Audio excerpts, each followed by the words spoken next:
Hey, everybody. You know, this Biden bullshit's been going on long enough. All right? It's just been going on long enough. All right? Are you telling me that they don't have enough shit going on in the Biden family that they got an impeachment for Trump overnight? All right? Anyway, I'm just going to let this play out. All right? Here we go. I'm sure you'd probably ask the same question. Where's the truth? You've got to get to the bottom of the truth. And the only way Congress can do that is go to impeachment inquiry that gives Republicans and Democrats the ability to get all the information. Since we can't get an answer from the president, what does his press secretary have to say? I'm not going to get into hypotheticals. I'm not going to get into what the House Republicans may or may not do.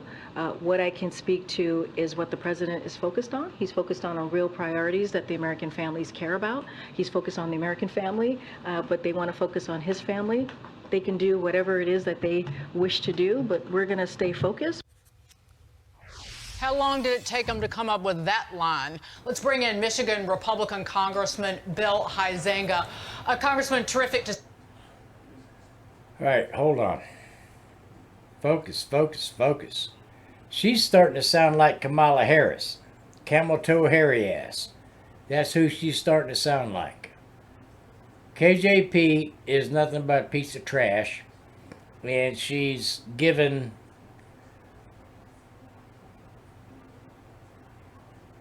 I've got a hard time with this. I really do. All right. All right. Let this play out before I blow my stack. All right. Let's just let it play. See you. Andy McCarthy framed it this way earlier today to me. If the standard for high crimes and misdemeanors is what the Democrats use in opening an impeachment inquiry over President Trump and that Ukraine phone call, that what this involves right now, then the misconduct we already know about easily surpasses that standard. Well, look, they certainly set a very, very low bar, and some people had speculated that impeachment became the new censure back in the last administration. But when you see Jamie Raskin and other people like that out there just a few short years ago using a fake dossier as the basis for one impeachment and a phone call into Ukraine and other places for another one, that doesn't make a whole lot of sense to me as a direction to go for them at the time. But now, I think, as Kevin McCarthy said, as Speaker McCarthy had said, we have to let these investigations move forward. Maybe, frankly, unlike what my colleagues did last Congress and with the last president, we have to make sure that those investigations are done. They're done thoroughly and fairly, and let the evidence lead us to that. And if that is the case, then so be it. So, Congressman, you're in the conference where all Republicans get together and have a conversation about the priorities of a Republican-led Congress. Where are your fellow members? Are they all on board for this investigation and potentially impeachment of the president? Well, Sean, the investigation is one thing, and impeachment action is something completely different, as you well know. Those are large thresholds, but those investigations have to be done, and frankly, they're being done. Wait.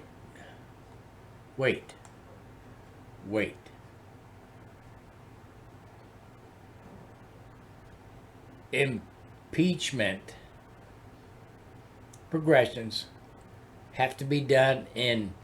Hello. It wasn't done when Trump was in office. He impeached him twice. All right. Well, of course, Pelosi isn't there now. So, I don't know. I'm getting more and more pissed. All right. Let's go.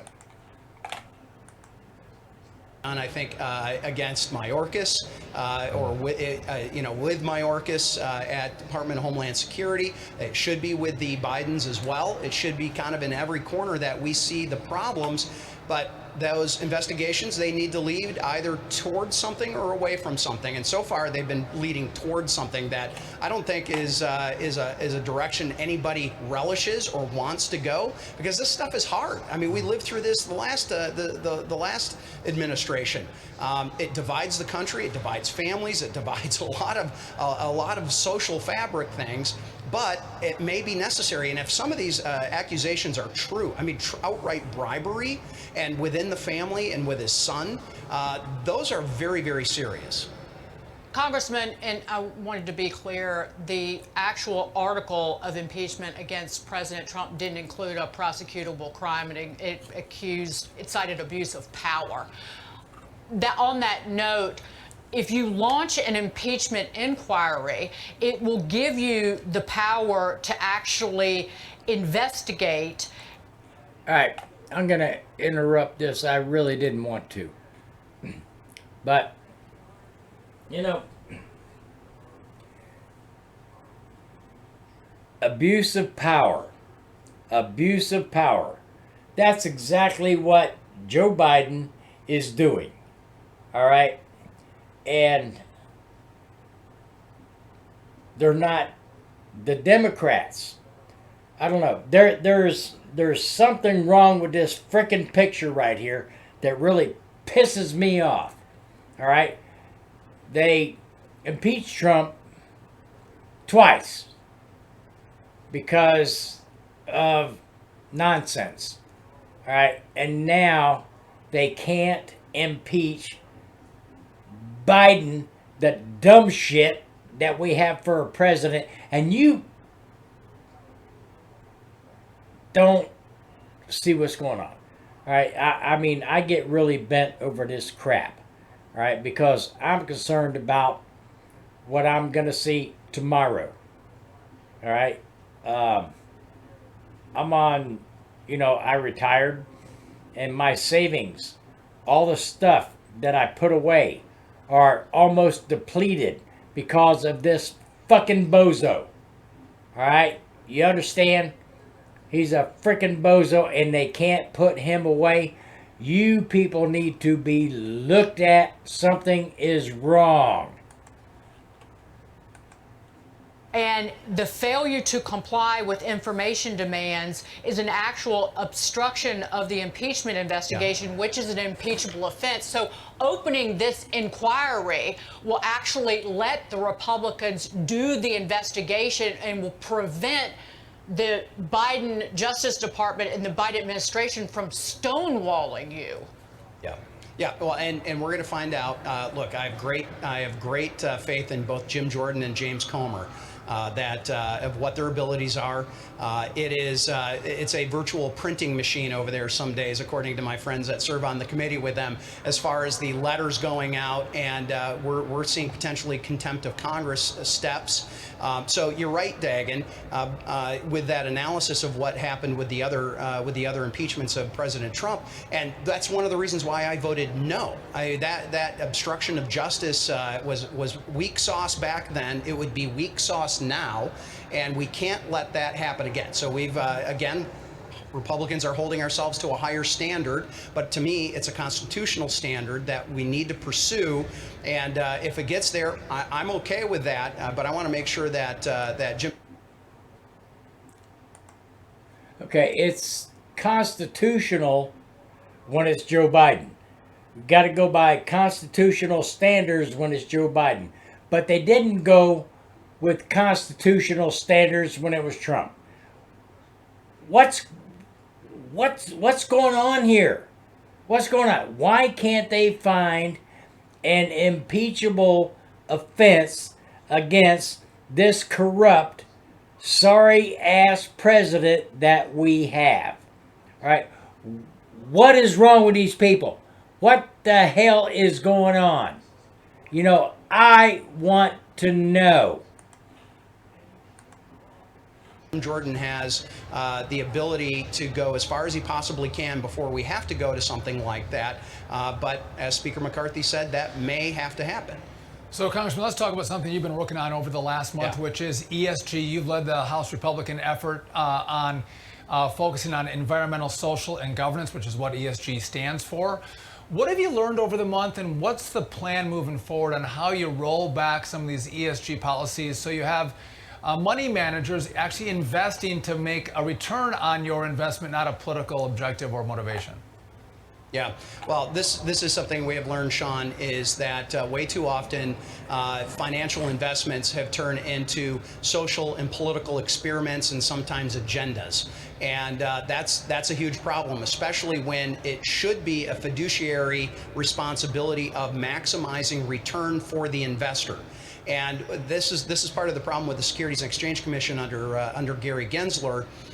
Is we are seeing bureaucrats who are not elected, have not had any of this language go through a legislative process, no approval from the House or the Senate, just deciding that they were the ones that are going to decide what scope 1, scope 2, scope 3 information, which is all this data that is out there from both privately held companies and publicly held companies, what they're going to have to send in. And this is not their job. It's not their legal lane. So we know that they are a problem, the regulators themselves. We know that the proxy advisors, these are the people that are, and this is stuff that you had worked on when you were here in Congress as well.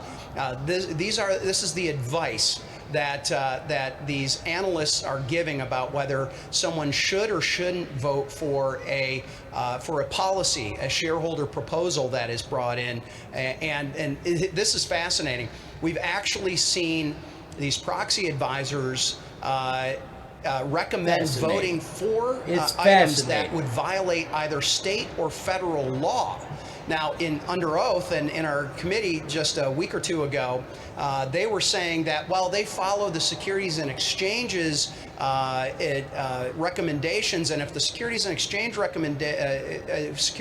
Commission says it's okay to vote on this, they assume that the SEC has checked its legality, while the SEC under oath has said, well, that's not our job. We don't do that. Well, somebody's got to. I mean, because literally there was a case with Travelers Insurance where there was a shareholder proposal that was close to passing that would have violated federal law on whether you could count race towards or rates on insurance. Well, there was a reason why that was outlawed, is because people of color were having rates that were higher than those who were Caucasian. And so it's just this upside down bizarro world that we found ourselves in, all in pursuit of frankly, social and political agendas, not in what's best for the investor or best for our economy. Well, Congressman, stay on the case, and your colleagues as well. We appreciate you joining us on The Bottom Line. Michigan's favorite son, Bill Huizenga, thanks for being here. All right. He finally said the word. Instead of white, he said Caucasian. Okay, here we go. That's the correct pretense. For the life of me, why are we letting a bozo, and he's a frickin' bozo in the White House. He needs to go away. All right? He's doing nothing but tearing our country apart. Don't you see this? I mean, it's pretty darn simple. It's simple. He's tearing our country apart. And all for the profits for him. You know, look here. That son of a bitch is 80 years old. What the hell is he going to do with the money? Unless he's written out a will to will it to his son, Hunter. That way he could buy more crack and, I don't know, get more whores and, prostitutes, whatever. Grandkids, oh, wait a minute. Grandkids, got 6. Oh, wait a minute, there's 7. There's 7 grandkids. But only recognize 6. But, I don't know. Nobody wants to look at that. And I just can't fathom what's going on. Whenever he shuffles his little freaking feet out that door after making some sort of a dumbass speech. He shuffles his way through the door without answering any questions. All right, when that door closes, he turns around, he goes, fucked him again. Yeah, and that's the way it is.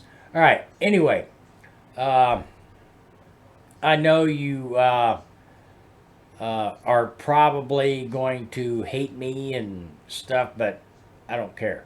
I'm just speaking my piece.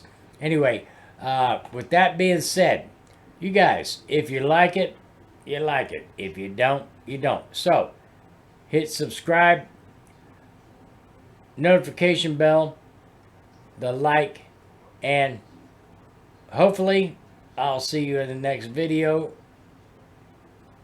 See ya.